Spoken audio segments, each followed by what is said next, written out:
DHS സ്ഥാനത്ത് നിന്നും സർക്കാർ മാറ്റിയ ഡോക്ടർ റീന ഇന്നലെ കോടതി വിധിയുമായി ചുമതലയേൽക്കാനെത്തിയത് DHS ആസ്ഥാനത്ത് ഒരുപാട് നാടകീയ രംഗങ്ങൾക്കാണ് വഴിവെച്ചത്. ഡോക്ടർ റീനയ്ക്ക് കസേര വിട്ടു നൽകാൻ നിലവിലെ ഡയറക്ടർ ഡോക്ടർ മീനാക്ഷി തയ്യാറാകാത്തതാണ് വിഷയങ്ങൾക്ക് കാരണമായത്. ഇവർ തമ്മിൽ തർക്കം രൂക്ഷമായതോടെ പോലീസ് സ്ഥലത്തെത്തുകയും ഡോക്ടർ മീനാക്ഷിയുമായി സംസാരിക്കുകയും ചെയ്തു. നിയമപരമായ കോടതി ഉത്തരവ് നിലനിൽക്കുന്നതിനാൽ കസേര ഒഴിഞ്ഞു കൊടുക്കാതിരിക്കുന്നത് കടുത്ത നിയമലംഘനമാകുമെന്ന് പോലീസ് മീനാക്ഷിയോട് പറഞ്ഞു. പോലീസിന്റെയും ഓഫീസിലെ മറ്റു പ്രധാന ഉദ്യോഗസ്ഥരുടെയും സമ്മർദ്ദത്തെ തുടർന്നാണ് ഡോക്ടർ മീനാക്ഷി കസേരയിൽ നിന്ന് മാറുകയും പുറത്തു പോകാൻ തയ്യാറായത്. DHS സ്ഥാനത്ത് നിന്ന് മാറ്റപ്പെട്ട ഡോക്ടർ റീന തനിക്ക് അനുകൂലമായ കോടതി വിധിയുമായാണ് ഇന്നലെ രാവിലെ DHS ആസ്ഥാനത്തെത്തിയത്. കോടതി വിധി പ്രകാരം തനിക്ക് ചുമതലയേൽക്കണമെന്ന് റീന ആവശ്യപ്പെട്ടു. എന്നാൽ നിലവിലെ DHSO ഡോക്ടർ മീനാക്ഷി കസേരയിൽ നിന്ന് മാറാൻ തയ്യാറായില്ല.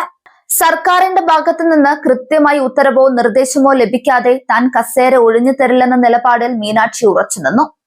തർക്കം മൂർച്ഛിച്ചതോടെ ഓഫീസിനുള്ളിൽ നാടകീയ രംഗങ്ങളുണ്ടായി.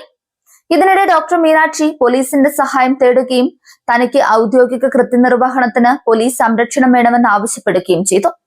ഇതിനെ തുടർന്നാണ് പോലീസ് മീനാക്ഷിയുമായി ചർച്ച നടത്തുകയും ഒടുവിൽ കസേരയിൽ നിന്നും മാറിക്കൊടുക്കാൻ തയ്യാറാവുകയും ചെയ്തത്. അതേസമയം ഡോക്ടർ KJ റീനയെ ആരോഗ്യവകുപ്പ് ഡയറക്ടർ സ്ഥാനത്ത് നിന്ന് നീക്കിയ നടപടി സ്റ്റേ ചെയ്ത കേരള അഡ്മിനിസ്ട്രേറ്റീവ് ട്രൈബ്യൂണൽ ഉത്തരവിനെതിരെ സർക്കാർ ഹൈക്കോടതിയിൽ ഹർജി നൽകിയിരിക്കുകയാണ്. സ്ഥലം മാറ്റത്തിൽ നിയമവിരുദ്ധമായി ഒന്നുമില്ലെന്നും ട്രൈബ്യൂണൽ ഉത്തരവ് വസ്തുതകൾ പരിശോധിക്കാതെയുള്ളതാണെന്നും ചൂണ്ടിക്കാട്ടിയാണ് ഹർജി. 2026 ഫെബ്രുവരിയിൽ ഡോക്ടർ റീനയുടെ ഡെപ്യൂട്ടേഷൻ കാലാവധി അവസാനിച്ചതാണ്.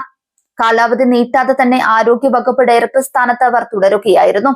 തസ്തിക അപ്ഗ്രേഡ് ചെയ്ത ശേഷമാണ് Ernakulam regional public health laboratory ചുമതലയിലേക്ക് മാറ്റിയത്.